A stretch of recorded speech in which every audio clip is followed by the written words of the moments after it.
In this video, we are going to discuss the how and why of shooting too much indoors is bad for your health, and it's probably not what you think it is. Let's talk about that.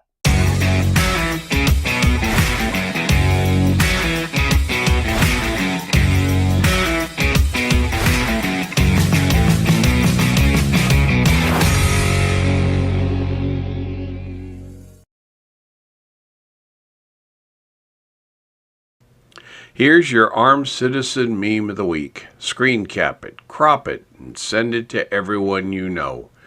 It'd be a lot cooler if you did. Before I get started with the content, I want you to know this is 100% human, 0% AI. I write my own scripts and I record my own videos. And while I got your attention, I'm going to ask what everyone else does. I'm going to ask that you like my video. I'm going to ask that you subscribe to my channel and share it with your friends. And if you're feeling real generous, I have a buy me a coffee link. Toss a few coins my way so I can stay stocked in ammo. Let's get on with the content.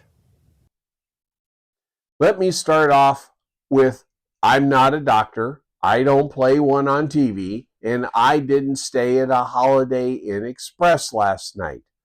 I am also not an expert at this or any other thing. What I am is a rational being who can observe, reason, logically interpret, and extrapolate data presented to me. So let's start at the beginning.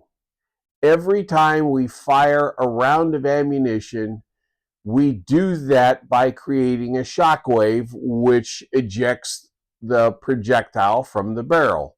Let me illustrate. Here is a video of Operation Sailor Hat from 1965. If you've never heard of it, this was a test by the U.S. Navy to simulate a nuclear blast and to analyze damage to warships from said blast. They made a dome of 500 tons of TNT, which was simulating the explosive force of a 1,000-ton tactical nuclear device. Watch when the explosion goes off. See that expanding ring on the water? That's the shockwave caused by the TNT detonating, creating a whole bunch of gas that spreads out in all directions to achieve equilibrium with the atmospheric pressure. The same kind of shockwave, although a lot smaller scale, you create and get hit by when the bullet clears the barrel. Now, let's talk about what that means.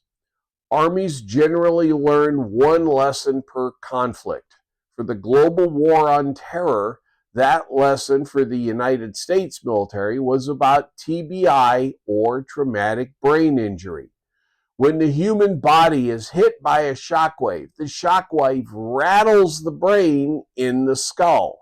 Of course, the bigger the shockwave, the bigger the rattling. That being said, it's not just the big events, it's also the cumulative effect of many little ones. We have thousands of veterans today suffering from TBI. The damage to their brain from this is bad enough to affect not only their physical health, but their personality. Boxers have a tendency of developing Parkinson's from getting punched in the head hundreds, if not thousands of times over their career. So, how does this relate to shooting? Here we go. I was turned on to this New York Times article. The link is in the notes below. The bad news is it's behind their paywall. I read the article and I will say I was impressed. This is a good example of what good journalism looks like. There's no hysterics, no histrionics, and no high index adjectives like explosive or startling or bombshell. It starts off with, "This doesn't seem right." Then, Here's what we measured. Then we think this can be dangerous and don't know what this means before concluding with suggestions to minimize the effects. Whenever we fire around, we get hit with that shockwave. When we are indoors, especially within the confines of a lane, we get hit multiple times with that same shockwave as it echoes around the space. No one can say exactly how much exposure is too much because of a large variety of factors. Science, real science, recommends minimization of exposure. However, we don't know where the line of acceptable versus unacceptable damage really is yet. Prudence suggests minimalization of the effects by doing these things. First, shoot outdoors whenever possible. There is very little for the shockwave to echo when you're in the open air.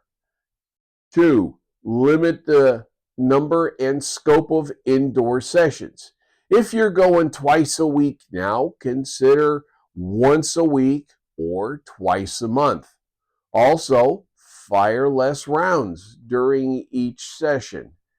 Dig out those old low count drills you used back during the superbug when ammo was almost non existent. Pick up the training slack with more dry fire. 3, use suppressors when you can. The $200 NFA tax on them is gone. Start acting like it. 4, reduce lane echoes by keeping the muzzle past the edges of the barriers. The point here is basic reasoning can understand that exposure to these shockwaves can be harmful. Still, we know that we know very little about the long-term effects of shooting indoors. The issue of TBI is important because of the documented physical disabilities and personality changes that we know happen when the brain is banged around inside of the skull too hard or too often. Thankfully, the U.S. Army and Marine Corps are also beginning to look into TBI for heavy weapons teams like mortars and artillery.